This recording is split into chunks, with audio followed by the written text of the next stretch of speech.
ప్రజలు మాకు farm house పాలన వద్దు అనుకొని మార్పును కోరుకొని రేవంత్ రెడ్డిని గెలిపించుకున్నారు. రేవంత్ రెడ్డి గెలిచిన తర్వాత మరి నిజంగానే అనుకున్న మార్పు వచ్చిందంటారా మీ దృష్టిలో? తెలంగాణలో ఎప్పుడు కూడా మార్పు రాదు.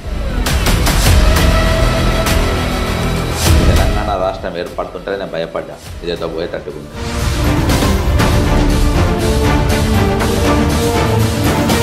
ప్రపంచ దేశంలో ఒక సెంట్రల్ జైలును ఊదబెట్టిన దరిద్రపు రాష్ట్రం తెలంగాణ తప్ప ఇంకా ప్రపంచ దేశం లేదు.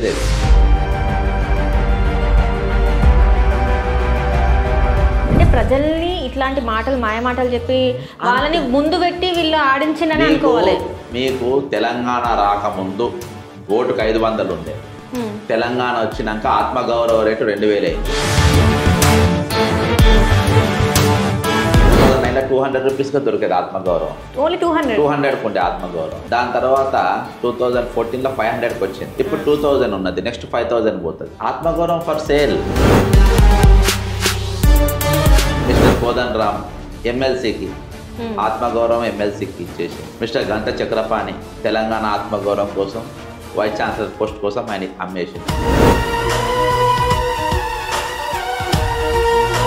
ఉత్తమ్ కుమార్ రెడ్డి, బట్టి విక్రమార్క వీళ్ళందరూ ఉన్నారు, కానీ రేవంత్ రెడ్డికి కనీసం కాంగ్రెస్లోకి వచ్చి 10 సంవత్సరాలు కూడా కాలే. వీళ్ళు అసమర్థులు కాబట్టి సార్ పెద్ద స్టేట్మెంట్. అసమర్థులే.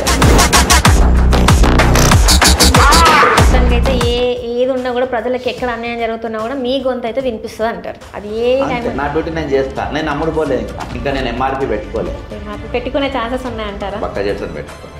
జడ్సన్ లెక్క చేస్తాడు, కోదండరామ్ లెక్క చావాడు, కంట చక్రపాణి లెక్క చావాడు, రేవంత్ రెడ్డి లెక్క చావాడు.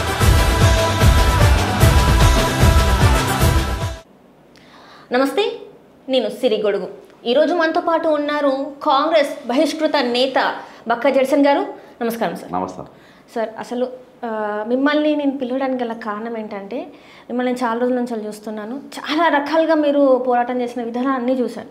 కాకపోతే ఈ మధ్య కాలంలో జరిగిన కొన్ని ఘటనలే కావచ్చు, రాష్ట్రంలో జరుగుతున్న అంశాలే కావచ్చు, చాలా చర్చనీయాంశం అవుతున్నాయి. దట్టు ప్రజలు మాకు ఫామ్ హౌస్ పాలన వద్దు అనుకొని, ప్రజల్లో ఉండే నాయకుడు కావాలనుకొని ప్రజలు మార్పును కోరుకొని రేవంత్ రెడ్డిని గెలిపించుకున్నారు. రేవంత్ రెడ్డి గెలిచిన తర్వాత మరి నిజంగానే అనుకున్న మార్పు వచ్చిందంటారా మీ దృష్టిలో? మీకు ఇప్పుడు కాదు, తెలంగాణలో ఎప్పుడు కూడా మార్పు రాదు. తెలంగాణలో ఎప్పుడు కూడా నియంత పోకడే ఉంటుంది. తెలంగాణ ఏర్పడక ముందు, ఉమ్మడి ఆంధ్రప్రదేశ్ కంటే ముందు కూడా తెలంగాణ అప్పుడు కూడా నియంత కిందనే ఉండేగా తెలంగాణ. అప్పుడు కూడా నియంత కిందనే ఉండే. అప్పుడు ఇదే అసద్, ఇదే రేవంత్ రెడ్డి, ఇదే కేసీఆర్, వీళ్ళదే నడిచింది. కాకపోతే అప్పుడు అసద్ పెద్ద స్థానం, నిజాం సర్కార్ స్థానంలో ఉండే, వీళ్ళిద్దరు పక్కన జాగీర్దార్ల స్థానంలో ఉండే. మధ్యలో మళ్ళీ ఉమ్మడి రాష్ట్రం తెచ్చుకున్న తర్వాత ఉమ్మడి రాష్ట్రంలో ఆంధ్రప్రదేశ్ అనేది బ్రిటిష్ కల్చర్ కింద ఉండేది. మీరు కాల్డన్ బ్యారేజ్ తీసుకోండి, విద్యా సంస్థలు తీసుకోండి, పొద్దుగాల 4 గంటలకు లేచి వ్యవసాయం చేసే పద్ధతి చూడండి, వాళ్ళ వ్యాపార పద్ధతి చూడండి, అవన్నీ బ్రిటిష్ ఇచ్చింది. మనది నిజాం కింద ఉండేది. పొద్దుగాల 11 గంటలకు లేవాలి, రాత్రి 2 గంటలకు పండుకోవాలి, తినాలి, తాగాలి. ఇది మనకు వాస్తవం. అది ఇది వాస్తవం. ఎప్పుడైతే ఆంధ్ర తెలంగాణ 2 వచ్చిందో, ఆంధ్రప్రదేశ్ అధికారం ఎప్పుడు ఆంధ్రప్రదేశ్ ఒక పివి నరసింహారావు మరియు చెన్నారెడ్డి తప్ప ఎప్పుడు ఆంధ్ర నాయకత్వమే ఉండేది. ఎందుకంటే నేను చెప్పిన కదా, బ్రిటిష్ వాళ్ళు ఇన్వెస్టర్స్, వాళ్ళు వ్యాపారాలకైనా రాజకీయాలకైనా తెగింపుకైనా వాళ్ళు పైసలు పెడతారు, అధికారం కోసం ఏమైనా చేస్తారు, వెనుక ఊరాలు. మన దగ్గర సేఫ్ జోన్ గేమ్ ఉంటుంది. ఎందుకంటే ఎప్పుడు జాగీర్దార్ జమీందారులు యుద్ధం చేయరు, అవకాశాలు వస్తే తీసుకుంటారు కానీ ఫైటింగ్ చేయరు. ఇవాళ దాకా ఆపోజిషన్ తెలంగాణ రాష్ట్రం ఏర్పడుతుంటే నేను భయపడ్డా, ఇదేదో పోయేటట్టుకుందని. ఎందుకు సార్? ఇప్పుడు చెప్తా మీకు, నాకు దగ్గర అన్నిటికీ నేను క్లారిటీ ఉంటుంది. ఎందుకు చెప్పినానంటే, నేను గత చరిత్ర చెప్పినా కదా, సేమ్ అదే రిపీట్ అయితే అంతకుమించి ఏం కాదా, అదే రిపీట్ అయితే అది జరుగుతుంది. మనకు ఆత్మగౌరవం అని చెప్పింది నంబర్ 1, నీళ్లు నిధులు నియామకాలు అని చెప్పింది, మిగులు బడ్జెట్ అని చెప్పింది, ధనిక రాష్ట్రం అని చెప్పి 16,000 కోట్ల మిగులు బడ్జెట్తో ఏర్పడ్డ తెలంగాణ ఈరోజు కేసీఆర్ వర్గం 4.5 లక్షల కోట్లు అంటది, అవును. రేవంత్ రెడ్డి వర్గం 7 లక్షల కోట్లు అంటది. ఎవరు ఏమన్నా కానీ, ఎందుకంటే అప్పులు చిట్టా తీసింది నేనే బయటికి. అవును.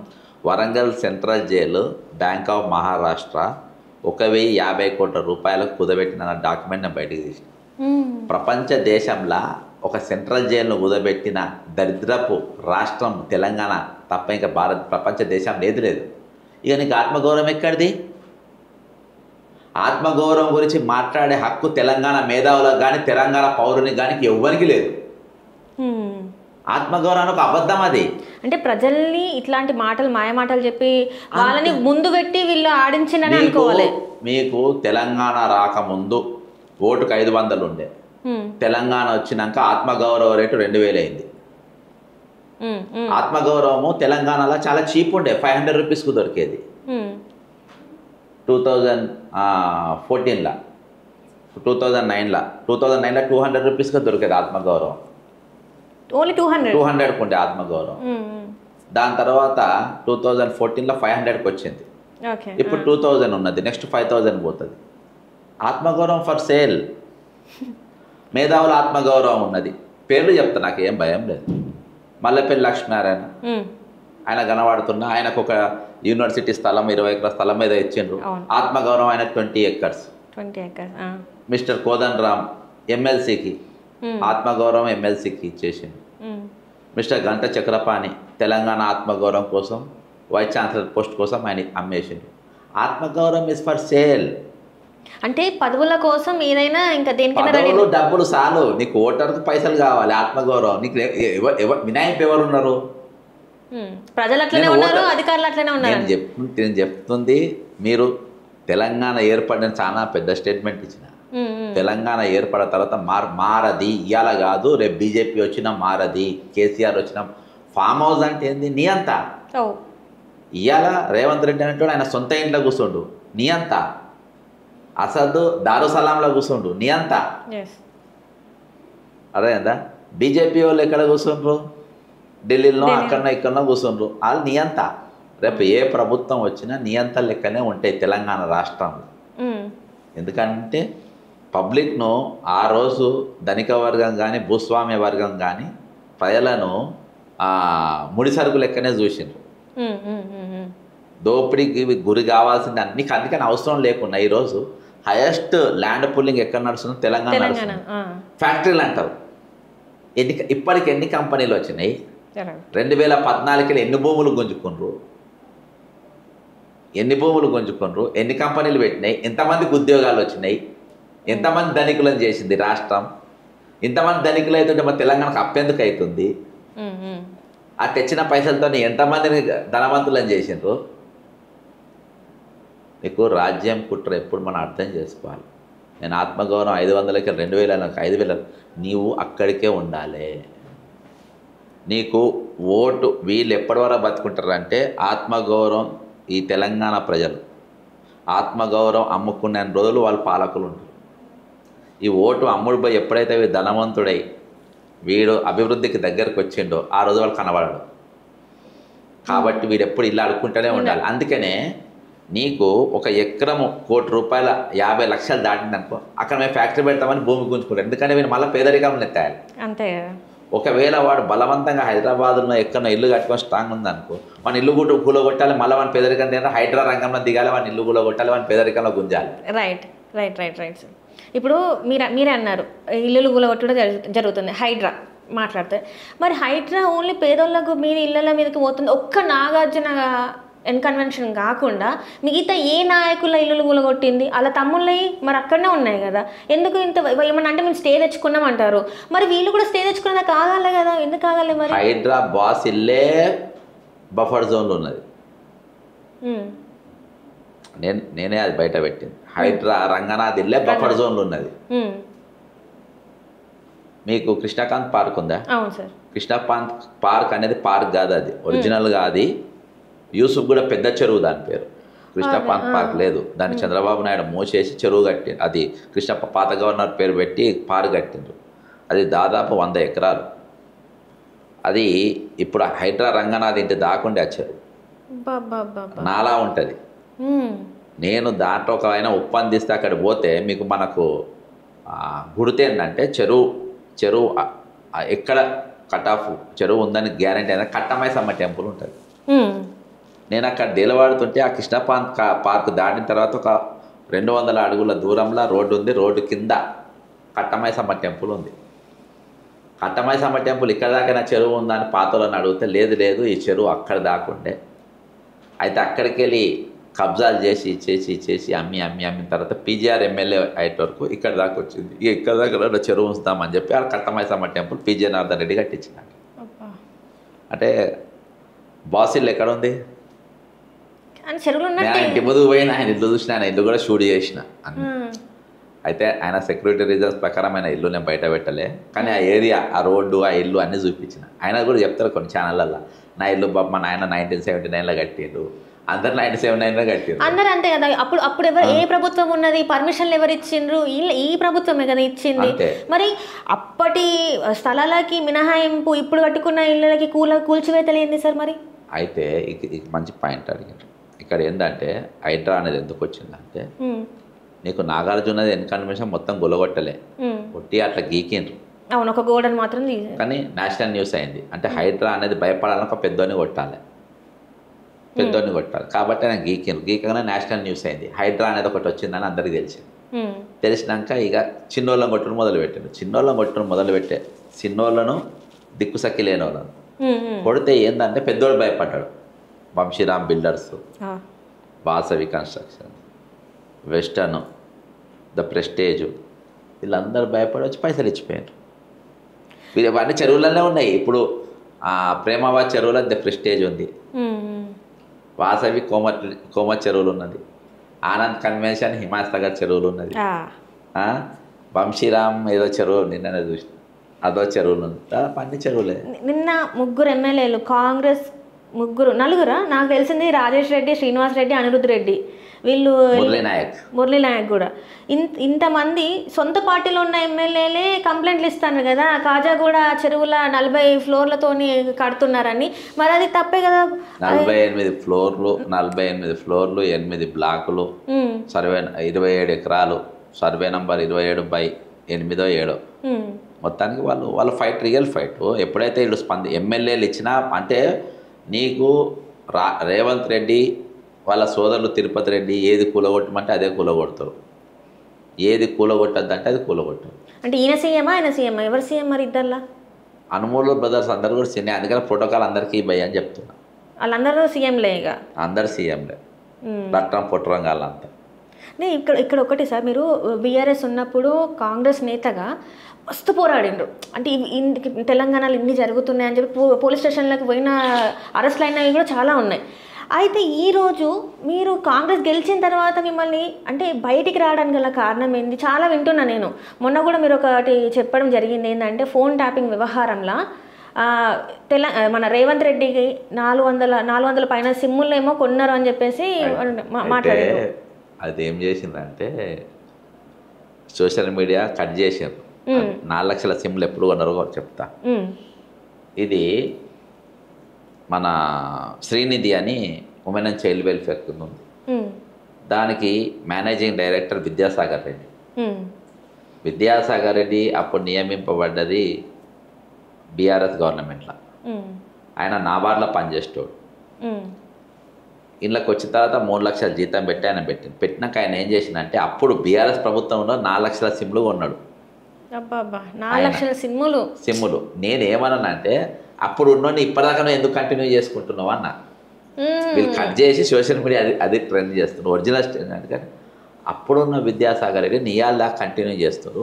ఫోన్ ట్యాపింగ్ మూల పురుషుడు ఆద్యుడు ఎవరంటే ఈయన ఎందుకు చెప్పాలంట, ఈ 4 లక్షల సిమ్లు ఎప్పుడైతే కొన్నాడో ఎయిర్టెల్ కానీ జియోలు కానీ వీళ్ళందరూ కూడా ఆ ప్రాసెసర్లు ఇస్తారు వాళ్ళకు, ఇది ఫోన్ ట్యాపింగ్ చేసుకొని. అయితే ఈ 4 లక్షల సిమ్లు ఎవరికి ఇచ్చిండ్రు అంటే, గ్రామీణ ప్రాంతంలో ఉన్న అంగన్వాడీ వర్కర్స్కి ఇచ్చారు.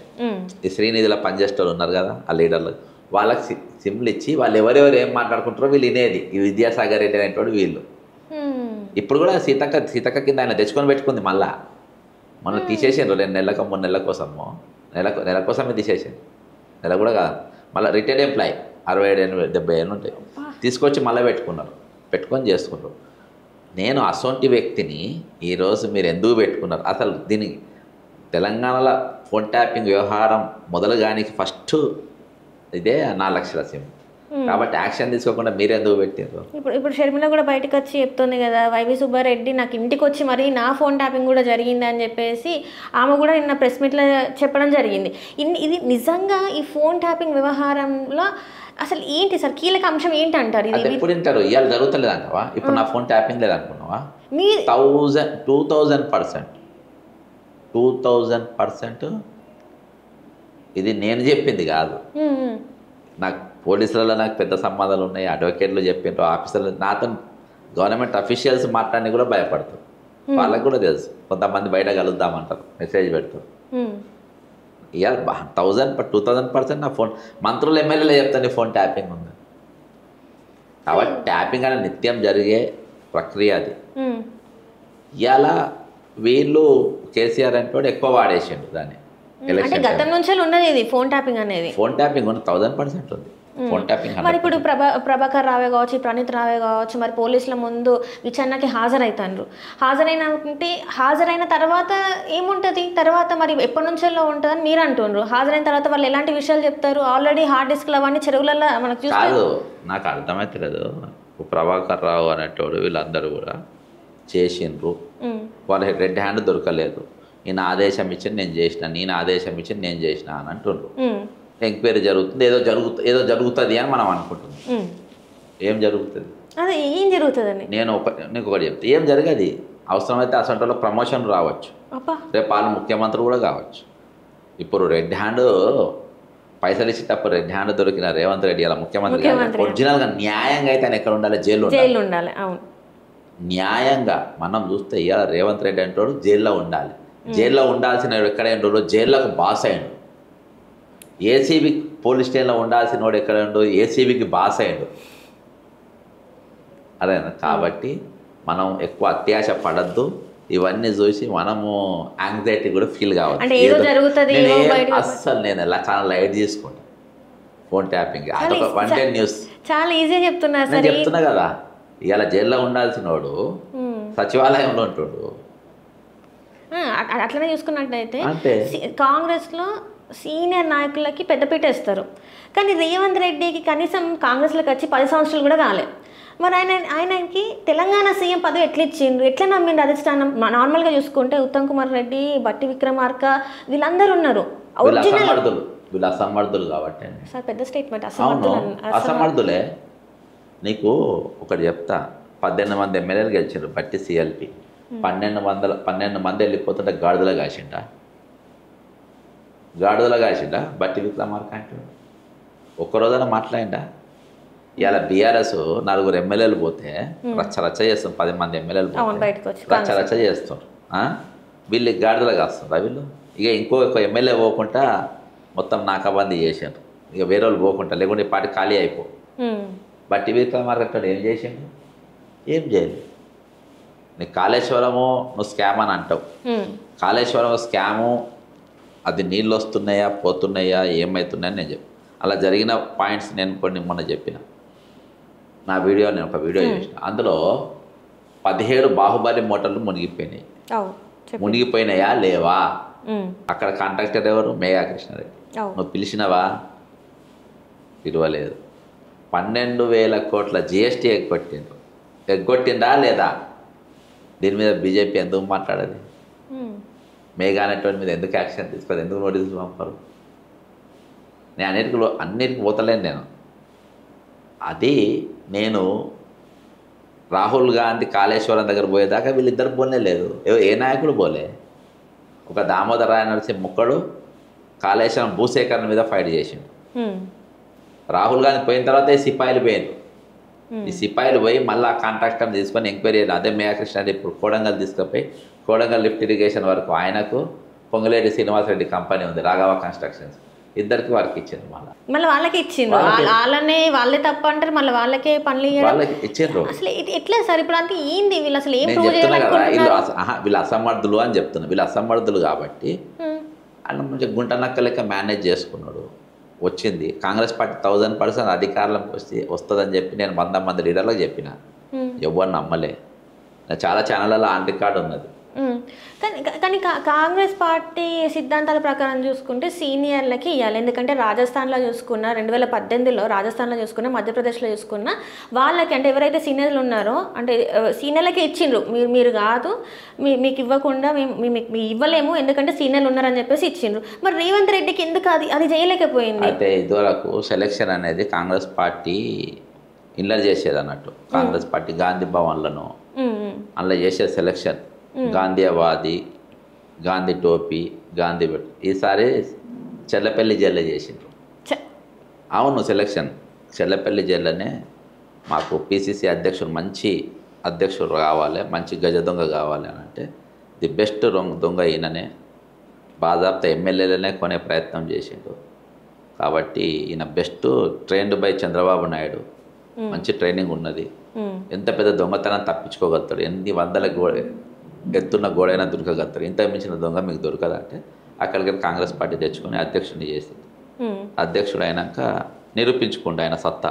మీరు అప్పటికి ఆయన రాకముందే వైస్ ప్రెసిడెంట్ కదా టీపీసీసీకి, జనరల్ సెక్రటరీ మెంబర్ ఉండి అక్కడికి వచ్చిన తర్వాత అక్కడ కూడా ఆయన నిరూపించుకుంటూ ఐఆమ్ ద బెస్ట్ థీఫ్ అని, నాకు మించిన దొంగ ఎవరు లేడని, మాకు ఇంత మించిన ఎవరు కావాలని చెప్పి ముఖ్యమంత్రి చేశాను. అంటే దొంగ చేతికి తాళాలు ఇచ్చిండ్రు అంటారు. నేను ఏం చెప్తున్నా, తాళాలు ఇచ్చుడు కాదు, సెలక్షన్ చేసుకుంటు. వేరే రాష్ట్రంలో గాంధీ భవన్లా ఏఐసీసీలో సెలెక్షన్ చేసిన మన దగ్గరకు వచ్చి జైల్లో చేసిన అంటారు. ఎందుకంటే జైల్లోనే గాంధీ, మహాత్మా గాంధీ, నెహ్రూ వీళ్ళందరూ ఉండే కదా. సో అందుకే వీళ్ళు ఇట్లా డెసిషన్ తీసుకున్నారా? నేను చాలా సింపుల్ ఇట్లా మీరు సైలెంట్గా ఇస్తున్నారు సార్.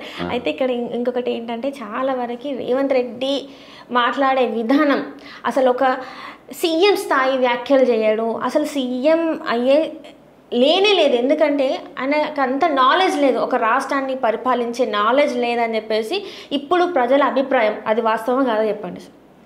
నీకు నాలెడ్జ్ ఎవ్వరికి లేదు. నా దగ్గర చాలామంది కొన్ని ఛానళ్ళు ఉన్నాయి కేసీఆర్కు సంబంధించి, నా దగ్గర పుంగి పెడతారు, గొట్టం పెట్టి మీకు ఆ పాలన బాగుందా ఈ పాలన బాగుందా అని అంటారు. నేను పెనంకెళ్ళి పొయ్యిల పడ్డట్టు ఉంటుంది, పొయ్యిలకెళ్ళి పెనం పడ్డట్టు ఉంటుంది అన్న. ఆ లాంగ్వేజ్ ఏం సక్కన లాంగ్వేజ్, తోలు తీస్తా పండబెట్టి తొక్కుతా అదే అని లేదా? మీకు ఎప్పుడు తెలంగాణ నేను చెప్తున్నా కదా, తెలంగాణకు కమిట్మెంట్ లీడరు, అకౌంటబిలిటీ లీడరు ఈరోజు ఎవ్వరు లేరు. మీకు డిఫరెన్స్ చెప్తా. IRB company Maharashtra based company, ring road, Hyderabad ring road, ఇవి అన్ని ఛానళ్ళ పెద్దలు వినాలి, తెలంగాణ ప్రజలందరూ వినాలి. కాబట్టి నేను చెప్తున్నా, ఎప్పుడు మన తెలంగాణకు లీడర్షిప్ లేదు, తెలంగాణ నాదని ఎవడు అనుకుంటలేడు, ఏ లీడర్ అనుకుంటలేడు. నేను చెప్తా రీజన్. రింగ్ రోడ్డు మీద రోజు తెలంగాణ లాభం ఎంత అంటే 2 కోట్ల రూపాయలు డైలీ. 2 కోట్ల రూపాయలు, 2 కోట్లు డైలీ. హాలిడేస్ వచ్చేటవరకు రోజుకు 3 కోట్లకి వెళ్ళి 4 కోట్ల వరకు ఉంటుంది. ఇప్పుడు రద్దీ పెరిగి దీన్ని సంవత్సరంన్నర కింద కేసీఆర్ గారు ప్రభుత్వం ఉన్నప్పుడు దాన్ని ఐఆర్బి కంపెనీకి ఇచ్చారు. నేనే గొడవ పెట్టిన, రేవంత్ రెడ్డి కూడా గొడవ పెట్టిన, కానీ తీసుకొని నాకేసి పండుకోడు. నేను గొడవ చేసిన ఇలాంటి కూడా ఇప్పుడు కూడా మీ గురించి మాట్లాడుతున్నాను ఈ సబ్జెక్ట్. ఐఆర్బి కంపెనీ విజిలెన్స్కి ఇస్తా, ఆడిస్తా, ఇస్తానని ఏడియాలి. నేనే విజిలెన్స్కి ఇచ్చిన, నా ప్రయత్నం చేసిన, కానీ వాళ్ళ పెద్దలు బీజేపీ బీఆర్ఎస్ ఇద్దరు కలిసిండ్రు ఐఆర్బి వానికి ఇచ్చాను. నితిన్ గడ్కరీ కేంద్ర మంత్రి, ఆయన దోస్త్, ఆయనకి ఇచ్చేసారు. ప్రభుత్వం మారినాక ఇవాళ మన ఏప్రిల్ 1 కానీ మళ్ళీ రేట్లు పెంచారు. ఇప్పుడు డైలీ దాని లాభం 3 కోట్లు అయింది, హాలిడేస్లో 5 కోట్లు అయింది. అంటే సంవత్సరానికి దాదాపు నెలకు 100 కోట్లు వేసుకుంటే 1200 కోట్ల రూపాయలు. ఈరోజు ప్రభుత్వానికి లాభం వచ్చేది నువ్వు చాలా చౌకగా మహారాష్ట్ర కంపెనీ 30 ఏళ్ళకి అమ్మేస్తే ఇచ్చినోడెవడు? కేసీఆర్. దాన్ని కొనసాగిస్తున్నది ఎవరు? రేవంత్ రెడ్డి. ఎవడు మంచోడు, ఎవడు చెడ్డోడు? ఎవడు మంచోడు, ఎవడు చెడ్డోడు? ఈ స్వలాభం కోసం చేసుకుంటున్నారు. కేసీఆర్ ఫోన్ ట్యాపింగ్ స్టార్ట్ చేసిండు, రేవంత్ రెడ్డి కొనసాగిస్తుండు. కేసీఆర్ ధరని చేసి నవీన్ మిట్టల్ను తెచ్చి పెట్టిండు, వాడు భూములు మొత్తం అమ్ముకుంటు దిగమింగిండు. కేసీఆర్ రేవంత్ రెడ్డి నిన్నదాకా కొనసాగించిండు. జయశ్రంజన్ అంటూ పెట్టిండు, ఈయన కొనసాగించిండు. ఏడాగుతున్నాయి అప్పులు ఆయన తెచ్చిండు, మొదలు పెట్టిండు, ఈయన కొనసాగిస్తుండు. ఎవడు మంచోడు, ఎవడు చెడ్డోడు? సరే, అప్పుల గురించి మాట్లాడితే హైదరాబాద్కి మిస్ యూనివర్స్ మిస్ వరల్డ్ పోటీలు జరుగుతానే పెట్టుబడిదారులు ముందుకొస్తారు, కంపెనీస్ ముందుకు వస్తాయి పెట్టుబడులు పెట్టడానికి అని చెప్పేసి అదొకటి వేసిండ్రు. నిజంగానే హైదరాబాద్కి అది అవసరం అంటారా? ఇంతకుముందు లేదా? ఇంతకుముందు పెట్టుబడిదారులు ఎవరు వచ్చేసి హైదరాబాద్లో పెట్టుబడులు పెట్టలేదంటారా? కేవలం దీనివల్లనే వస్తారని ఎట్లా నమ్మిండ్రు? అంటే రేవంత్ రెడ్డి అట్లనే చూసుకున్నట్టయితే కేటీఆర్ కూడా చేసిండు. ఏం చేసిండు? ఈ ఫార్ములా రేసింగ్ చేసిండు, ఇక్కడ కూడా పెట్టుబడులు రావాలని చెప్పేసి అది చేసిండు. ఈ రెండిట్లలో దేనివల్ల హైదరాబాద్లో పెట్టుబడులు పెరిగినాయి? మీకు రూసా మేరియో ఎవరు ఇజ్రాయెల్ ఏర్పడ్డాక మొట్టమొదటి ప్రధానమంత్రి, ఆమె ఒక చిన్న పౌచ్ తీసుకొని అమెరికా పోయింది. కొత్తగా ఏర్పడ్డది ఇజ్రాయెల్ దేశం, రూసా మేరియా అనుకుంటా, ఒకసారి గూగుల్ చెక్ చేయండి. ఒక చిన్న పర్సుతో పోయి కొన్ని వేల కోట్ల రూపాయల పెట్టుబడులు తీసుకొచ్చింది. ఆమె ఏం ఫ్యాషన్ షో చేసింది, ఏ ఈ కార్ రేసులు చేసింది, ఏం చేసింది? ఇవాళ అనుకున్నట్టే మా వరంగల్ జిల్లా అంత హైదరాబాద్ అంతా కూడా విస్తీర్ణం లేనటువంటి ఇజ్రాయెల్ ఇవాళ 6-7 దేశాలతో సింగిల్గా ఏకకాలంలో కొట్టాడుతుంది. అదే దానికోసం వాళ్ళు ఏం చేసిందని, ఇదో నీ దగ్గర ప్రతిభ ఉండాలి, ఈ కార్ రేసు నీకు ఈ కార్ రేసులు అవి ఏం అవసరం లేదు, నీ దగ్గర ప్రతిభ ఉండాలి, సామర్థ్యం ఉండాలి, వాళ్ళని దగ్గరికి వస్తారు. ఇక్కడ అన్నీ మీకు బ్రహ్మాండమైన వరం ఉన్నాయి. ఇయాటికి తెలంగాణకు 10 లక్షల కోట్లు అప్పు చిట్కెలా తేరిపోయే దమ్ము ఒక సింగరేణి సరిపోతుంది. కానీ దాన్ని కూడా ప్రైవేటీకరణ చేస్తామంటారు కదా. అది కూడా వీళ్ళే దొంగలు. ఇప్పుడు అన్నింటి దొంగలు నేను చెప్తున్నా కదా, దొంగతనాలు చేయకుంటే టర్మ్స్ అండ్ కండిషన్స్ అప్లై. ఈ దొంగలు అవి దొంగతనం. ఇప్పుడు అప్పైన పైసలు ఏడున్నాయి అనుకుంటున్నారు? చెప్పండి, ఎక్కడ తీసి పట్టుకొస్తారనే పేర్లు చెప్తే ఎవరెవరి దగ్గర ఉన్నాయో. రేవంత్ రెడ్డి దగ్గర ఉన్నాయి, వేం నరేంద్ర రెడ్డి దగ్గర ఉన్నాయి, రేవంత్ రెడ్డి అన్నతమ్ముల దగ్గర ఉన్నాయి, కేసీఆర్ దగ్గర ఉన్నాయి, వెంకటరామరెడ్డి దగ్గర ఉన్నాయి, పుష్ప మీకు ఈయన దగ్గర ఉన్నాయి, రామేశ్వర దగ్గర ఉన్నాయి, నీకు నవీన్ మిత్తల్ దగ్గర ఉన్నాయి. వీళ్ళందరూ పైసలు ఉన్నాయి. ఏమైనా తెచ్చే దమ్మున్నట్టు పోయి తీసుకురా అండి. తెలంగాణ పైసలు అనేవి అప్పు తెచ్చి ఎక్కడికి పోలేదు. ఇవి అప్పు మనం కట్టుకోవాలి, ప్రజలు కట్టుకోవాలి, అంతే, ఎంజాయ్ చేస్తారు అంతే. వీళ్ళ డబ్బులు వీళ్ళ దగ్గర ఉన్నాయి, 2000% ఉన్నాయి. ఇంకా వీళ్ళ దగ్గర చిన్న చిన్న వాళ్ళ దగ్గర ఇంకా చాలా వేల కోట్లు ఉన్నాయి, లక్షల కోట్లు వీళ్ళ దగ్గర ఉన్నాయి. అందుకే ఎవరికి వాళ్ళు పార్టీలు పెట్టుకోవడానికి సిద్ధంగా ఉన్నారా? అంతేనా? ఇక నేను పెట్టుబడులు అంటావా, ఆల్రెడీ ముఖ్యమంత్రి రేవంత్ రెడ్డి గారు దావోస్ పర్యటనకు పోయి ఆల్రెడీ 1,79,000 కోట్ల రూపాయలు తెచ్చేసినా అని చెప్పి ఎయిర్పోర్ట్కి వెళ్ళి ఇక్కడ దాకా ప్రచారం చేసుకున్నావు. తీసుకున్నాకే మిస్ వరల్డ్ పోటీలు ఎందుకుగా? నువ్వు ఆల్రెడీ ఆకర్షించేసినావు కదా, 1,79,000 కోట్లు ఆల్రెడీ తెచ్చేసినావు కదా, ఆల్రెడీ కంపెనీలు కడుతున్నావు కదా, ఆల్రెడీ చాలా మంది నౌకరు 50,000 మంది యువకులు నౌకరు వచ్చేసినాయని నువ్వే చెప్పినావు కదా. మళ్ళీ మిస్ వరల్డ్ ఎందుకు? అంతకంటే ఎక్కువ కనబడతలేవు నీకు, నాకే కనబడతలేవు, నీకు కనబడతలేవు, నాకు కనబడ, తెలంగాణ ప్రజలకు కనబడతలేవు.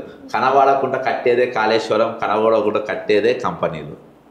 నీళ్ళు పోతూనే ఉన్నాయంట, పెరుగుతూనే ఉన్నాయంట, రాష్ట్రం ధనికం అయితేనే ఉన్నదంట. ఇవన్నీ అంతే.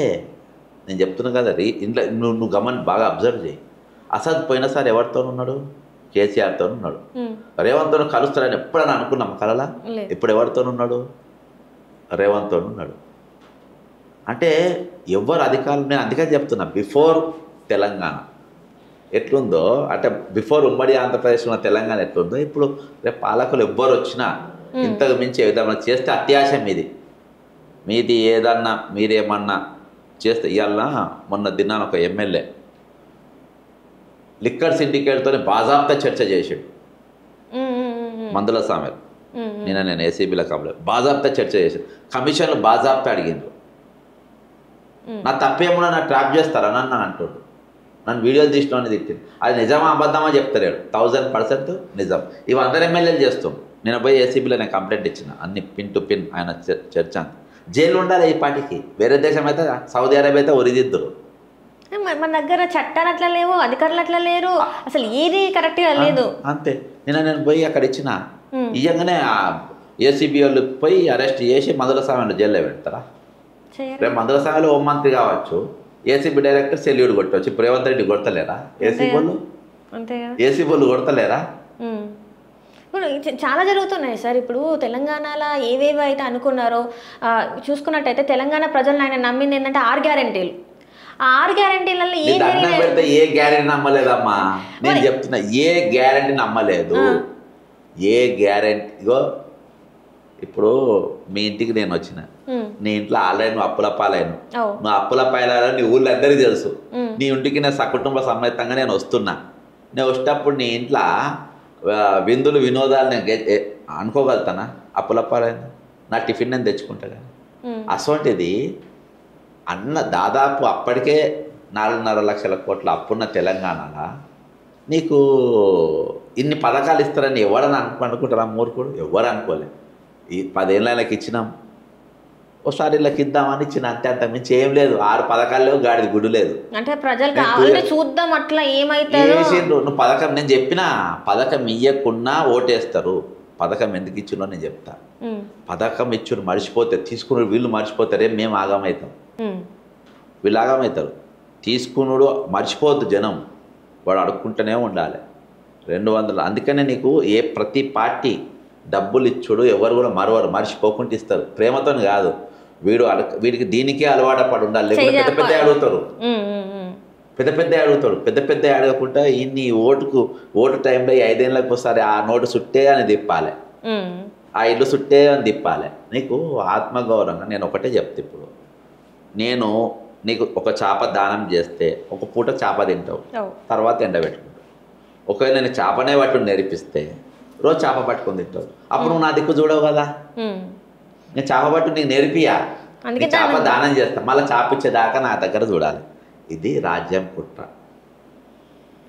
కాబట్టి ఆ పేదరికంలో నెట్టివేయడానికి ఇవన్నీ కుట్రలు జరుగుతూ ఉంటాయి. కానీ ఈరోజు అందరు కలిసే ఉంటారు, పెద్దోళ్ళందరూ. ఇలా కవిత ఎవరితో ఉంది అంటే అదే అడగబోతున్నా. ఇప్పుడు తెలంగాణలో ఇంకొక ప్రాంతీయ పార్టీ రాబోతుంది అని చెప్పేసి ఒక చర్చ జరుగుతుంది, అది వాస్తవం అంటారా సార్? అడికోర్ ఇన్ఫ్రాస్ట్రక్చర్ తెలుసా మీకు? అడికోర్ ఇన్ఫ్రాస్ట్రక్చర్, ADICOER. అలా పార్ట్నర్స్ ఎవరెవరు తెలుసా? ఆ కంపెనీ పెట్టింది.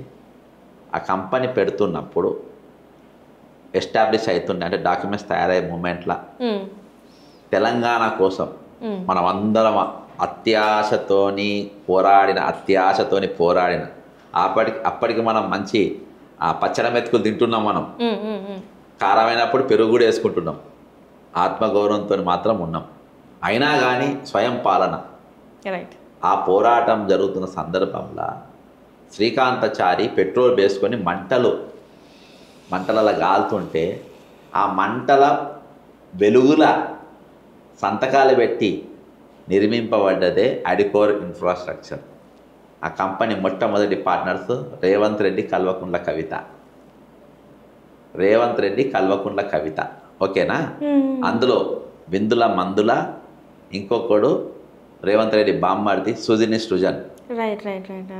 రేవంత్ రెడ్డి వల్ల చిన్నమామ కొడుకు. ఈయన బీఆర్ఎస్ మాజీ ఎమ్మెల్యే, వాళ్ళకు బిడ్డనిచ్చిన అల్లుడు కూడా. అదే అందమ్మా. ఇప్పుడు మీరు కట్ చేసినా నాకు ఇబ్బంది లేదు. కవిత, రేవంత్ రెడ్డి వ్యాపార భాగస్వాములు అనడానికి ఒక్క ఉదాహరణ మీకు చెప్పిన.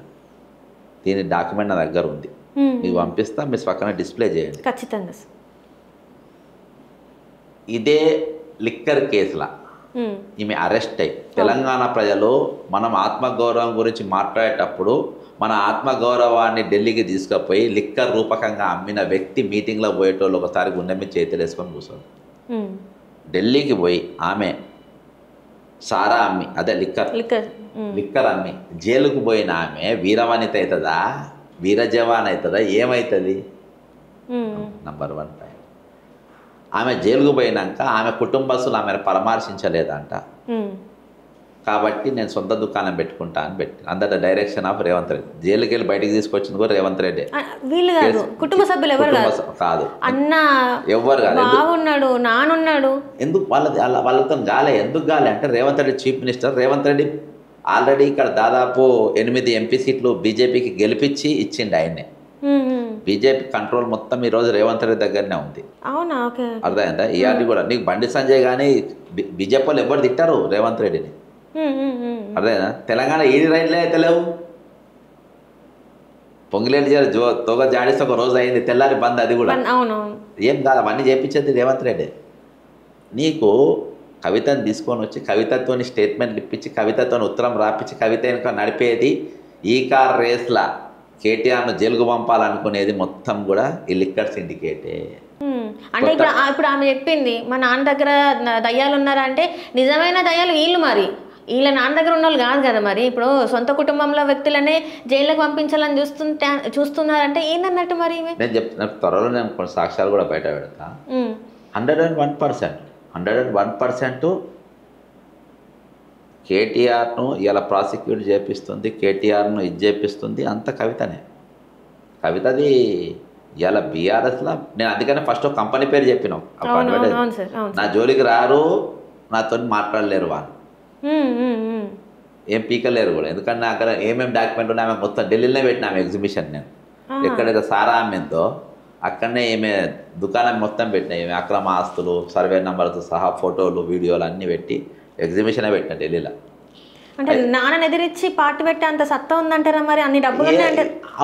ఇవాళ ఏంది అందుకనే ఈసారి ఏంటంటే ఆమె బీసీ నినాదం పెట్టుకున్నాను. నువ్వు ఎట్లా బీసీ నినాదం ఎత్తుకుంటావు, మహిళ నినాదం ఎట్లా మహిళా నినాదం ఎత్తుకుంటావు?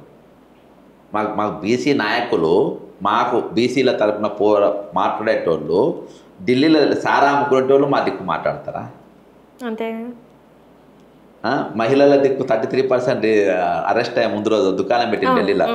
ఏం దుకాణం? లిక్కర్ అమ్ముకునేటోళ్ళు నాది గురించి మాట్లాడతారా? అవకాశం మనం ఎందుకు ఇవ్వాలి? అవకాశం ఎందుకు ఇవ్వాలి? నీకేమన్నా కానీ నువ్వు వాడుకో, మా పేరు ఏదో వాడుకుంటావు నువ్వు. ఆ నినాదాన్ని నేను చెప్తున్నా కదా, ఆ మీటింగ్లో పోయి ఆ దరిద్రుడు కూడా ఎట్లా పోతుందో నాకు అర్థం కాదు. బీసీ మీటింగ్లకు కవిత విలువంగానే నాకు తెలిసి పైసలకే పోతుండ్రు, ఏమైనా పైసలు ఇస్తారేమో అనే పోతారు రియల్గా. అంటే ఆమె డబ్బులు ఇస్తానే పోతుండ్రు ఎవరు పోయినా. కవిత పిలువంగానే మనిషి అంటాడు ఎవడు పోడు. ఇవాళ నేను ఖాళీగా ఉన్నా కదా, నేను ఖాళీగా ఉన్నా కదా, కాంగ్రెస్ పార్టీకి సస్పెండ్ అయినా కదా. కవిత దగ్గర 1000 కోట్లు ఉన్నాయని నాకు తెలుసు కదా. 1000 కోట్లు ఎక్కువనే ఉంటే నేను తక్కువ చెప్పినా అని అనుకుంటుంది పిచ్చిది. ఇప్పుడు అర్థమైందా? ఎక్కువ ఉన్నది కానీ నేను చెప్తున్నా ఉన్నాయి. జెర్సన్కు నా ఒరిజినల్ లెక్క తెలుస్తానని నా దగ్గర ఉన్న డాక్యుమెంట్లే లక్షల కోట్లు ఉంటుంది. కానీ 1000 కోట్లు ఇప్పుడు ఉన్న రేవంత్ దగ్గర ఉన్న పియ దగ్గరనే 1000 కోట్లు ఉన్నాయి. అయితే మీరు చెప్పేవన్నీ నాకు ఇట్లా అయిపోతున్నాయి. 1000 కోట్లు అంటే మీరు అయితే 100 రూపాయలు 1000 రూపాయలు మన దగ్గర అప్పాయి పైసలన్నీ ఎటుపోయినాయి, వాళ్ళ దగ్గరనే ఉన్నాయి. ఇప్పుడు కవిత ఉన్నాయి, నేను ఎవరు ఆమె దగ్గర ఈమె దగ్గర చేరితే 4 రూపాయలు వస్తాయి నాకు. నేను ఎందుకు చేస్తలేను? ఎందుకని నాకు కొంత సిగ్గు, శరం, మానం, మర్యాద ఉన్నది నాకు. ఇవేవి లేనోడే ఆమె అసొంటిది పిలిస్తే పోతుంది. అంటే ఇక్కడ తెలంగాణలో మళ్ళీ ఒకవేళ పార్టీ వస్తే మళ్ళీ వీళ్ళిద్దరు కాంబినేషన్లోనే వస్తుంది. రేవంత్ రెడ్డి ఇంకా కవిత కాంబినేషన్లో వస్తుంది అంటారు పార్టీ. ఇక వీళ్ళెవ్వరికి డిపాజిట్ రావు. నెక్స్ట్ రేవంత్ రెడ్డికి రాదు, నా కల్వకుంట్ల కవితకు రాదు. మళ్ళీ బీఆర్ఎస్ అంటారా? నువ్వు రాదు, అది మా బాధ్యత. బీఆర్ఎస్ అనేది ఇగో నీకు బీఆర్ఎస్ వస్తుందా వీళ్ళు వస్తారా అనేది కాదు. ఇవాళ టాప్ ఇప్పుడు ట్రెండింగ్లో పాత దొంగలు ఉంటారు, కొత్త దొంగలు ఉంటారు. కానీ పోలీస్ స్టేషన్లల్లో, రైల్వే స్టేషన్లలో కొత్త దొంగలు అయితే జర పెద్దగా పెడతారు, ఫోటోలు పెద్దగా. ఇప్పుడు ట్రెండింగ్లో ఉన్న దొంగలు వీళ్ళిద్దరు కాబట్టి వీళ్ళిద్దరిని పక్కన పెడతారు. బీజేపీ వాళ్ళు వీళ్ళతో కలిసిందని తెలిసింది, బీజేపీ వాళ్ళు కూడా పక్కన పెడతారు. కాబట్టి ఆబ్వియస్లా కానీ ఉన్నాయి కదా సార్, ఇప్పుడు ఎంపీ సీట్లు ఉన్నాయి, ఎమ్మెల్యే సీట్లు ఉన్నాయి కదా. ఉంటే ఏం బిక్తున్నారు?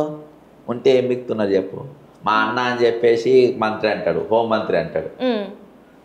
ఇప్పుడు బీజేపీ మొన్న కొన్ని అశ్లీలమైన, నేను దాని గురించి చర్చించదలుచుకోలే, అలా నా నోరు పాడైంది, సంఘటనలు జరిగినాయి. మిస్ ఇంగ్లాండ్ ఇచ్చింది.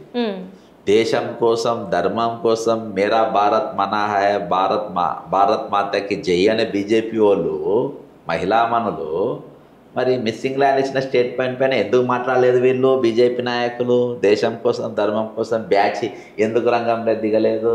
ఒక్క నేత కూడా వచ్చి మాట్లాడలేదు, ఒక్క మహిళ కూడా, ఒక సిగ కూడా వెళ్ళలే.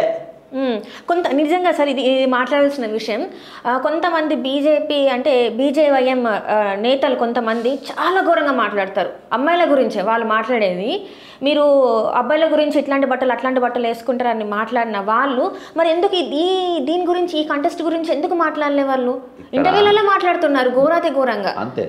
మరి బయటకు వచ్చి మరి దీని గురించి మేము దీన్ని బహిష్కరిస్తున్నామని చెప్పేసి ఒక్కరు కూడా బాయ్కాట్ చేస్తున్నామని మాట్లాడలేదు. ఇప్పుడు ఇటీవల కొన్ని మహిళా మనులై మనం వీడియోలు కూడా చూసినాం. మహిళలు ఎక్కువ లైంగిక వేధింపులకు గురవుతుందే బీజేపీలో.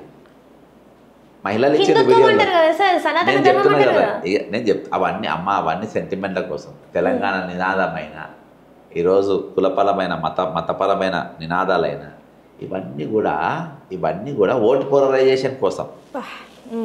కొంతమంది సాముల కేశం వేసి తిప్పుతారు, పోలరైజేషన్ కోసం. ఎవ్వరు లేరు వాళ్ళంతా వరస్ట్ క్యారెక్టర్. కొన్ని తిట్టేటోడు ఎప్పుడు ఇంకో మతాన్ని కించపరిచేటోడైనా, ఇంకొకళ్ళ భావోద్వేగాలను తక్కువ చేసేటోళ్ళైనా వాళ్ళందరూ కూడా స్వార్థపరులే. వాళ్ళ మతం మీద ప్రేమలో ఉన్నవాడే ఇతర మతాలపైన బురద తల్లుతారు. ఇలా ఇప్పుడు అమ్మని సామాన్యుని, మీరు సామాన్యులు. నువ్వు మీ ధర్మం గుడికి పోతావు, నేను నా ధర్మం దేవుని దగ్గరికి పోతావు. నేను పోయి అక్కడ మొఖాల మీద పోయి దేవుడిని అడుక్కుంటాం. నా వల్ల ఇది కాదు, నా వల్ల కాని దగ్గర అవుతుంది కాబట్టి దగ్గరకు వస్తా. కానీ అట్లా కాదు బీజేపీ వాళ్ళు.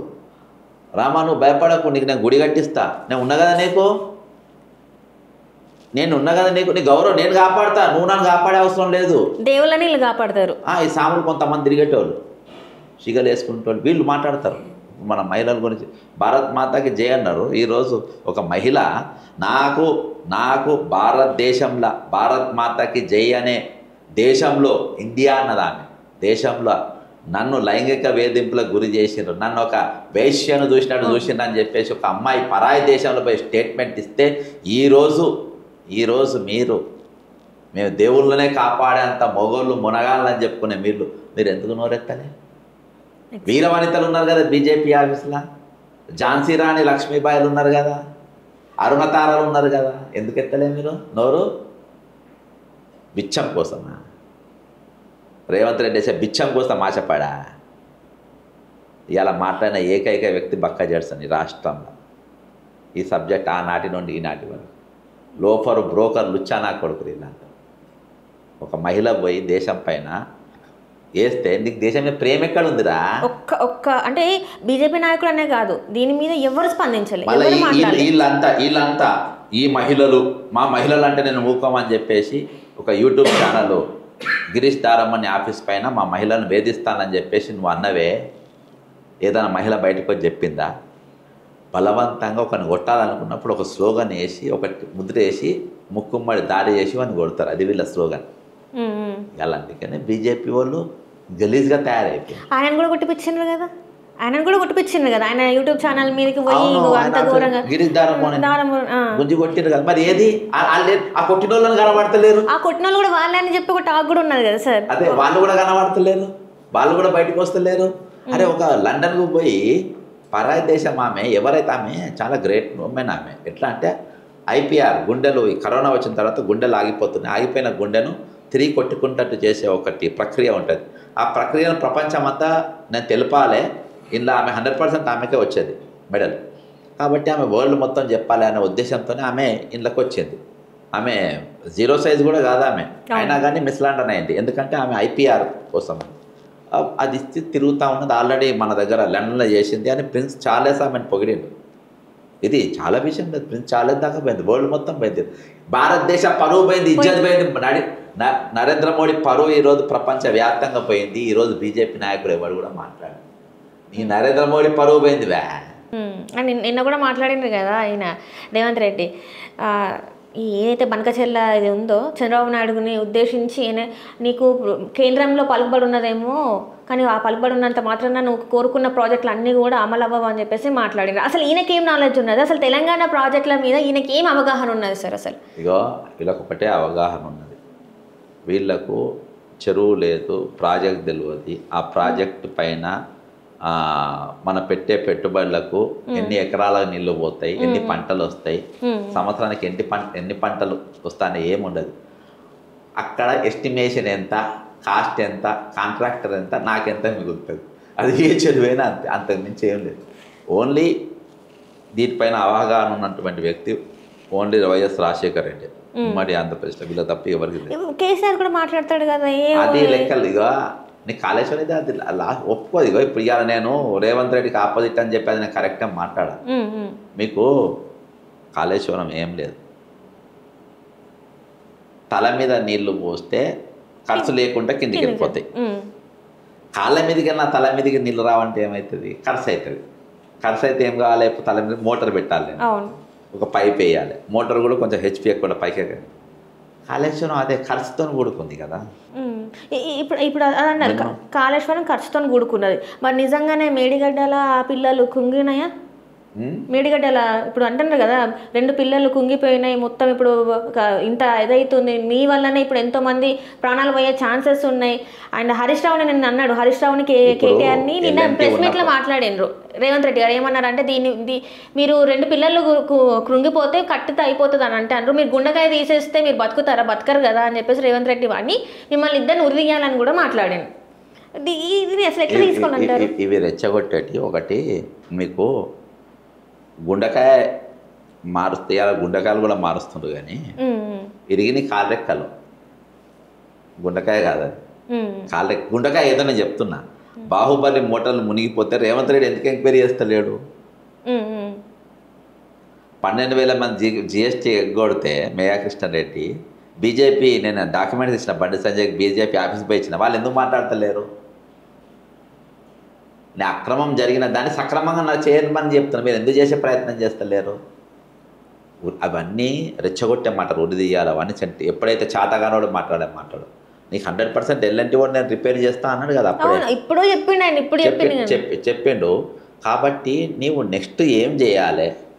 ఇవాళ నువ్వు 1,100 కోట్ల రూపాయలు అయ్యేది నువ్వు 4,400 కోట్ల పెంచినావు లిఫ్ట్ ఇరిగేషన్. దేనికోసం? కాబట్టి అమ్మ ఎవరికైనా చూడు, నేను అందుకనే వాళ్ళకు ఇన్ని ఎకరాలకు నీళ్ళు కావాలి, ఇంత సత్యశ్యామలు ఉండాలి, ఎవ్వరు అడుకోరు. ఎస్టిమేషన్ ఎంత, దీన్ని ఎంత ఖర్చు పెంచాలి, ఎంత ఎస్టిమేషన్ పెరిగితే అంత డబ్బు కమిషన్లు వస్తాయి. అందుకనే పెడతారు 1,00,000 కోట్లతోని ప్రాజెక్ట్ నిర్మాణం, 30,000తో ప్రాజెక్ట్ నిర్మాణం. మన మీద ప్రేమతోని కాదు, మన డబ్బు అంతా అటు పోవాలి, అందులోకి వీళ్ళకి రావాలి. కానీ వీళ్ళిద్దరు ఇచ్చిన ప్రజెంటేషన్లో మనం చూసుకున్నట్టయితే, అంటే ఈటెల రాజేందర్ గారు ఇచ్చిన ప్రజెంటేషనే కావచ్చు, హరీష్ రావు గారు ఇచ్చిన ప్రజెంటేషనే కావచ్చు, అనుకున్న ఒక బడ్జెట్ అయితే జస్ట్ 94,000 కోట్లు అయినాయి, 1,00,000 కోట్లు అయితే కాలేదని చెప్పేసి వాళ్ళిద్దరు ప్రజెంటేషన్లో చెప్తారు. మరి ఏమంటారు? ఇప్పుడు అందరూ 84,000 కోట్లు ఒరిజినల్, ఇంకా 30,000 కోట్లే ఉండే ఫస్ట్. దాన్ని ఎన్హాన్స్ చేసుకుంటే అక్కడికి పట్టుకొచ్చింది. అమ్మ నేను ఒకటే చెప్తా, 2 ప్రెజెంటేషన్ తేడా చెప్తా. 2 ప్రెజెంటేషన్ తేడా. ఒక దగ్గరనేమో రాయి వచ్చి పండిర కొట్టింది, ఇంకో దగ్గర పోయి పండ్లు పోయి రాయిని గుద్దుకుంది. అర్థమైందమ్మా? లాస్ట్కి ఇరిగింది పనులే. అర్థమైందమ్మా? తెలంగాణ ప్రజలే నష్టపోయింది మీరు ఏ ప్రెజెంటేషన్ ఇచ్చినా ఏది ఇచ్చింది. అంటే దీని కాళేశ్వరం ప్రాజెక్టు వల్ల తెలంగాణ ప్రజలకి 2 పంటలు వచ్చేదంతా కూడా బుటక మాట్లాడతారా? అమ్మా ఏది వచ్చినా కాస్ట్ ఎక్కువ కదా, నీకు కాస్ట్ ఎక్కువ కదా, కాస్ట్ పెరుగుతలే, పెట్టుబడి పెడతలేము మనం దాని మీద. మరి ఎంత నడుస్తూ అంత కరెంట్ బిల్లు పెడుతూనే ఉంటాయి కదా, మరి మనకు లాభం ఎక్కడిది? ఎటు చూసినా ఈ ప్రజలు నష్టపోతారు. వస్తున్నాయి అంత వస్తాయి అమ్మా, నేను ఎంత కరెంటు బిల్లు కట్టాలి, ఎన్ని పైసలు వస్తాయి నాకు? అది కదా ఇవాళ. అమ్మ నాకు బెంజ్ కారు కొనుక్కోనికి నా దగ్గర 50 లక్షలు ఉన్నాయి. దాని తర్వాత అది 5 లీటర్కు 5 కిలోమీటర్లు వేస్తుంది. సర్వీసింగ్ పోతే 75,000 1,00,000 రూపాయలు అవుతాయంట. నేను 50 లక్షలు తక్కువ వస్తున్న బండి కొనుక్కోవాలన్నా, లేకుంటే రోజు గొరుగుచ్చుకునేది చూసుకోవాలన్నా? కాళేశ్వరం అంతే. అంటే ఇప్పుడు మరి తెలంగాణ రాష్ట్రం బాగుపడాలి, ఇప్పుడు నిధులు వస్తలేవు అంటారు. మరి ముందు భవిష్యత్ కాలంలో తెలంగాణ రాష్ట్రం ఏ ప్లేస్లో ఉంటుంది? చూస్తేనేమో ధనిక రాష్ట్రం ఉంటారు, అసలు ఇన్ని కన్నా మాట్లాడతారు. ఏ నాయకుడు వచ్చినా కూడా ఏమీ చేయలేని పరిస్థితుల్లో ప్రజల్ని పెట్టేసిండ్రు, ఉద్యోగాలు లేవు, ఏమీ లేవు సార్. కేటీఆర్ను ఒకసారి కలిసిన, హైదరాబాద్ల తరఫున మాట్లాడమని బీజేపీలో కలిసిన, కేటీఆర్ను బీఆర్ఎస్ బాజాబ్తాపై కలిసిన.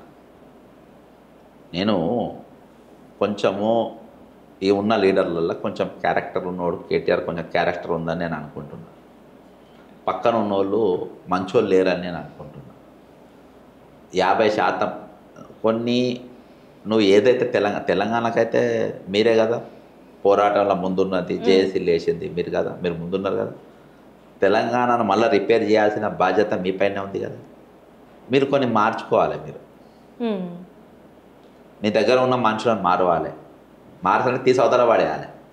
తీసి అవతల పడేయాలి. ఎవరెవరు దొంగతనాలు ఉన్నాయో, ఎవరెవరు లంగతనాలు ఉన్నాయో వాళ్ళందరినీ తీసి అవతల పడేసి కొంచెం మంచోళ్ళను, కొంచెం క్యారెక్టర్లను తీసుకొని వచ్చి నెక్స్ట్ ఎవడు ఉసుక దందాలు, గుట్టల దందాలు, రాళ్ళ దందాలు జైనోళ్ళని తీసుకొచ్చుకొని పెట్టుకొని ఈరోజు మళ్ళీ తెలంగాణ రిపేర్ అయ్యే విధంగా చేసి తెలంగాణకు ఎవడు ఏ పథకం ఇవ్వద్దు. నెక్స్ట్ ఎలక్షన్లో నువ్వు ఎవడు ఇల్లు ఇచ్చే అవసరం లే, నాకు ఎవడు నాకు పెన్షన్ ఇచ్చే అవసరం లే, ఎవరు నాకు బిచ్చం వేసే అవసరం లే, ఎవరు నాకు ఓటు పైసలు ఇచ్చే అవసరం లే.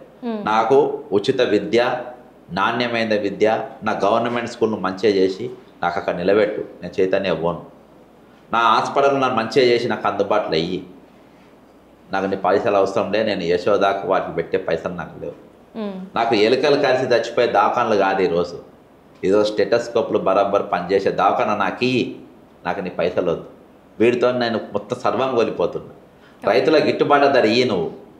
నీ రైతు బంధు నాకు అవసరం లేదు. రైతు బంధు బిచ్చం, గిట్టుబాటు ధర నా హక్కు. నీకు బిచ్చం వేసే షోకి ఎందుకు రా భయ్? నీకు బిచ్చం వేసే షోకి ఎందుకు? నాకు నా హక్కు రాదు. నాకు విద్య నా హక్కు, వైద్యం నా హక్కు. ఇవి ప్రజాస్వామ్యంలో ఉన్నటువంటి ఎసెన్స్. ఇవి నా హక్కు. అందుకే రైట్స్ ఉంటాయి, డ్యూటీస్ ఉంటాయి, బెగ్గింగ్ ఉండదు. భారత రాజ్యాంగంలో బెగ్గింగ్ లేదు ఎక్కడ. నన్ను బెగ్గర్ ఎందుకు చేస్తున్నారా నువ్వు? రేపు బీఆర్ఎస్ అధికారం ఎన్నికలు పోబోతే మేమేమి ఫ్రీగా ఇయ్యం, అప్పులం ఉందాం. ఆ ధైర్యం, ఆ దమ్ము నువ్వు పెట్టుకొని ఎలక్షన్లో పోను, ప్రజల మార్పు తీసుకురా. నా హక్కు నాకు ఇయ్యి. ఏ కుటుంబం మంచిగా ఉంటాయి? మా అన్ని కుటుంబాలు బ్రహ్మాండంగా ఉంటాయి. ఈ మూడు అందిను, ఈ మూడు బరాబర. ఇది అందించే ధైర్యం మీ రాజకీయ పార్టీకి లేదు. ఎందుకంటారు సార్? ఎందుకంటారు? అంటే వాడు జ్ఞానం పెంచుకుంటాడు కదా, వాడు అట్నే ఉండాలి కదా. అంటే ఇక పేదోడి లెక్కనే మిగిలిపోవాలి కదా. అమ్మ 75 ఏళ్ళ స్వాతంత్రంలో పెన్షన్ కాడికి నువ్వు పట్టుకొచ్చింది ఎవడు? నువ్వు ఇక ఇట్లనే కొనసాగుతుంది. కానీ ఇంకా మార్పు మా ప్రయత్నం అదే. ఇగో మేము ఆశావాదులం, మేము నక్సలైట్లం కాదు. నక్సలైట్లు అడవిలో ఉండి తుపాకులు పట్టుకొని వాళ్ళు కొట్టాడుతారు. తుపాకీ పట్టుకునే శక్తి నా దగ్గర లేదు. అదేనా? ప్రశ్నించే గొంతు నా దగ్గర ఉంది. జనాన్ని చైతన్యవంతం చేసే ధైర్యం నా దగ్గర ఉంది. ఇదే నా పెట్టుబడి. ఆ ఆశతోనే పనిచేస్తున్నాం. మేము ఆశతోనే పోతాం కావచ్చు, లేకుంటే ఆశ నెరవేరుతాం కావచ్చు, తెలియదు. కానీ మాది నడుస్తూనే ఉంటుంది ఒక ప్రవాహం లెక్క. రైట్. మొత్తానికైతే ఏది ఉన్నా కూడా ప్రజలకు ఎక్కడ అన్యాయం జరుగుతున్నా కూడా మీ గొంతు అయితే వినిపిస్తుంది అంటారు. అది ఏ టైం నా డ్యూటీ నేను చేస్తాను. నేను అమ్ముడుపోలే, ఇంకా నేను ఎంఆర్పి పెట్టుకోలే. ఎంఆర్పి పెట్టుకునే ఛాన్సెస్ ఉన్నాయంటారా? బక్క జెడ్సన్ పెట్టుకో. జెడ్సన్ లెక్క చేస్తాడు, కోదండరామ్ లెక్క చావాడు, కంట చక్రపాణి లెక్క చావాడు, రేవంత్ రెడ్డి లెక్క చావాడు. నా సావు నేనే చేస్తాను. నా సావు ఎట్లా రావాలని కూడా నేనే రాసుకుంటాను. ఇంత ధైర్యంగా మాట్లాడుతున్నారు సార్ మీరు. ఇంత పేర్లు కూడా ఎంత భయపడకుండా బయట చెప్పేస్తున్నారు. మరి మీకు ఏదో ఎట్లాంటి ప్రాణహాని లేదనుకుంటున్నారా మరి మీరు? అందరు ఇప్పుడు పుట్టాటోళ్ళు ఎవరైనా ఇట్లుంటోళ్ళైనా కానీ ఆ విధంగానే పోతారు. అయితే ఏమవుతుంది? చరిత్ర వాళ్ళ గురించి ఎప్పుడు వక్రీకరించదు కదా. చరిత్రలు ఎప్పుడు వాళ్ళు హీరోలుగానే. ఇప్పుడు ఛత్తీస్గఢ్ అడవిలో మొత్తం మంది చచ్చిపోతారు. వాళ్ళు ఎట్లా చచ్చిపోయినా, వాళ్ళు ఎంత భయంకరంగా చచ్చిపోయినా, ఎట్లా చచ్చిపోయినా వాళ్ళు నాకు హీరో లెక్కనే ఉంటారు. అంటే ప్రజల కోసం పోరాడిన అంతే కదా. అంతే. రైట్. అంటే ఇంకొక క్వశ్చన్ సార్, ఇక్కడ తెలంగాణ ఏర్పడిన తర్వాత తెలంగాణ తల్లి విగ్రహమే కావచ్చు, ఇప్పుడు సెక్రటేరియటే కావచ్చు, ఇన్ని గణం కేసీఆర్ గారు నిర్మించిండ్రు. ఇవన్నీ మాపేయాలి అంటే కేసీఆర్ ఏ అనవాళ్ళు ఉండొద్దు అని చెప్పేసి రేవంత్ రెడ్డి అనుకుంటాను. అట్లా ఒక్కొక్కటి చేస్తాడు. అందులో తెలంగాణ తల్లి విగ్రహం ఇది ఒక చర్చనీయాంశం అయింది. అది ఎందుకు అట్లా చేసిండు? ఎందుకు మన తెలంగాణలో బతుకమ్మ అనేది ఒక పెద్ద పండగ లెక్క చేస్తాం. అసలు ఆ ఆనవాళ్ళ తీసేసి ఎందుకు ఇట్లాంటి ఒక విగ్రహాన్ని మళ్ళీ పెట్టడం జరిగింది? దీని వెనకాల ఏమైనా ఉన్నదంటారా? ఇప్పుడు నేను చాలాసార్లు వాట్ ఈజ్ తెలంగాణ తల్లి అని చెప్పి, నా తల్లి తెలంగాణ ఏర్పడే నాటికి నా తెలంగాణ తల్లికి తల్ల మీద బంగారు కిరీటం, ముత్యాల హారం, రత్న వైడూర్యాల వడ్డానం,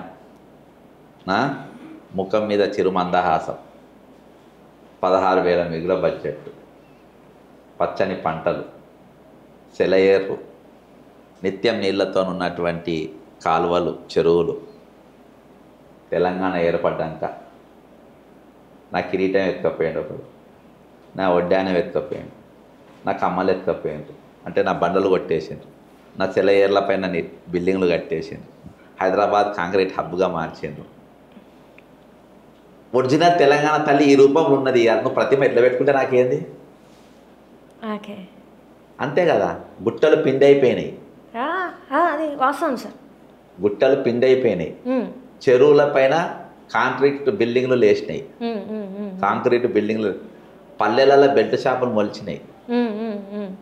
అదే అంత ప్రవహించే జలాలు మొత్తం ఈరోజు కలుషితం అయిపోయింది. తెలంగాణ తల్లి ప్రతిరూపాలు ఇవే కదా. నిజంగా ఒక తల్లి అనేది లేదు కదా. ఒక తల్లిని మనం ఎట్లు తయారు చేసుకున్నాం అంటే ఇవన్నిటిని మనము అట్లా తెచ్చుకొని అట్లా పెట్టుకున్నాం. అవన్నీ ఎత్తుకపోయి అమ్ముకున్నారు కదా. ఇప్పుడు నా తల్లి ఎట్లున్నదో ఒక విధవరాలు లెక్క తయారు చేసి పెట్టింది కదా మీరు అందరు కలిసి. మొత్తం ఏం లేని, ఏమి అన్ని నిజంగానే దోచుకున్నట్టే ఉంటుంది. అసలు ఏమి లేని అంతే. నా దగ్గర బొచ్చెడు వీడియోలు నేను ఎన్నంటే చూపెడతా, మీరు వేసుకున్న దమ్ముంటే వేసుకోండి. అన్ని వీడియోలు లేటెస్ట్ చేస్తా, ఇంకా ఉన్నాయి. ఇప్పుడు అయితే మెల్లమెల్ల ఆ పట్టు చీర ఉండే కదా తెలంగాణ తల్లి, ఆ పట్టు చీర దారం తెప్పుతాను మెల్లమెల్లగా. పొంగిలేటి ఒక దిక్కు, రేవంత్ రెడ్డి తమ్ముడు ఒక దిక్కు, ఇక దారం కూస్తుంది ఇప్పుడు ఆ చీర. ఇన్ని దగ్గర రేవంత్ రెడ్డి దగ్గర ఇన్ని శాఖలు ఉన్నాయి, ఏ ఒక్క శాఖ కూడా కరెక్ట్గా లేదు కదా. తీసుకున్నది హోమ్ తీసుకున్నాడు. నా సొంత ముఖ్యమంత్రి అయితే విప్పు గుడియా నేను యూజ్లెస్ పేరుని నాలెడ్జ్ ఎంత నువ్వెంత గుంపు మేస్త్రి అని చెప్పే పేరు వచ్చింది కదా. ఏది లేదు, నాలెడ్జే లేదు అతను. టాప్ ఆయన దగ్గర పెట్టుకుండు, గమెల ఆయన దగ్గరనే పెట్టుకుండు, దారం ఆయన దగ్గరనే పెట్టుకుండు, సిమెంటు ఇసుక అన్నీ ఆయన దగ్గర. ఏం కట్టాడు, ఏం చేయడు. ఇప్పుడు మున్సిపాలిటీ ఆయన దగ్గర పెట్టుకొని ఇంత అవుతున్నా కూడా దగ్గర ఏమైతే లేదు, ఏం పోవట్లేదు. ఇంకా రిజిస్ట్రేషన్ ఛార్జెస్ పెంచుకుంటూ ఇవన్నీ వేస్తే ఇంకెప్పుడు కొంటారు మరి ప్రజలు? మీకు ఒక చిన్న ఎగ్జాంపుల్ చెప్తా. మీరు నాకు తెలిసి మీరు బుర్రకథ చూడలే, నేను బుర్రకథ చూసిన, నీకు చెప్తా. మీకు బుర్రకథ ఎట్లుంటుంది అంటే, పొద్దున 9 గంటలకు వస్తారు బుర్రకథలు స్టేజ్ యాక్టర్. మేము మా అమ్మమ్మ వాళ్ళ ఊర్లో మేము కూడా పోయి కూర్చోం. పొద్దుగాలకి వెళ్ళి సాయంత్రం దాకా నడుస్తూనే ఉంటుంది. మన తెలంగాణ గురించి మనం ఒక డిపార్ట్మెంట్ మాట్లాడుకుంటూ పోతే నడుస్తూనే ఉంటుంది. దానికి రికార్డింగ్ సరిపోదు, డైరెక్ట్ లైవ్దే. జనం కూడా లేవారు. మరి ఛాలెంజ్ చేస్తున్నా, నువ్వు 24 hours ఎప్పుడు లైవ్ పెట్టు, నాకు చెప్పే ఓపిక నాకు ఉంది. ప్లాన్ చేద్దాం సార్, ఖచ్చితంగా ప్లాన్ చేద్దాం. అర్థమైందా? నీకు ఇనే సాహసం పబ్లిక్ దగ్గర ఉంది, యాంకర్ చేసే దమ్ము నీకుంటే చెప్పే సబ్జెక్ట్ నా దగ్గర దినమంతా చెప్తా. ఇట్లా మున్సిపాలిటీ కాదు, municipality 1 day subject. Municipality 1 day subject. ఒక అడ్వర్టైజ్మెంట్ రంగంలో 500 కోట్ల నష్టం. ఇలా టార్గెట్ కంపెనీ, నీకు సింపుల్గా చెప్తున్నా, ఒక టార్గెట్ కంపెనీ, ఇంకోటి నవనిర్మాణ్. ఈ రెండు కూడా రేవంత్ రెడ్డి తమ్ముని బినామీ కంపెనీ. మొత్తం వాళ్ళ అడ్వర్టైజ్మెంట్ 500. గతంలో లీడ్ స్పేస్ కేటీఆర్ బాంబ. నేను ఇవి ఎందుకు చెప్తున్నా అంటే వాళ్ళని కించపరచాలని కాదు, మీరు గుణపాఠం నేర్చుకోండి బీఆర్ఎస్లో. ఇక ముందు అవి చేయకండి. 207 కంపెనీలు అడ్వర్టైజ్మెంట్లు కంపెనీలు గతంలో తెలంగాణ ఉద్యమంలో పాల్గొన్నాయి, మీరు వాళ్ళని తొక్కేసిండ్రు. నెక్స్ట్ మేము దొక్కం, వాళ్ళందరూ కూడా ఉపాధిస్తాం. నేను చెప్తున్నా కదా, పథకాలు అవసరం ఉండే అప్పుడు. నేను మార్పు అంటే అదమ్మా, మార్పు అంటే ప్రభుత్వ మార్పు, ముఖ్యమంత్రి మార్పు, దోతోడు పోయి పైంటోడు వచ్చాడు కాదు. అర్థమైందమ్మా? ఇవాళ మార్పు అంటే మార్పు స్పష్టంగా కనవాలని, నేను మారినా అని వాడు చెప్పుకోవాలి. రైట్. విద్యలో, వైద్యంలో ఇలా ఈ ఖచ్చితమైన ఈ మార్పులు వస్తే మాత్రం ప్రతి దగ్గర అంతే. పథకాలు అవసరం లేదు, ఇక ఏది అవసరం లేదు. Right sir, right sir, right. Thank you so much sir. మీరు మా స్టూడియోకి వచ్చి చాలా విలువైన విషయాలు మాకు తెలియజేసిండ్రు. మీకు ధన్యవాదాలు సార్. Thank you.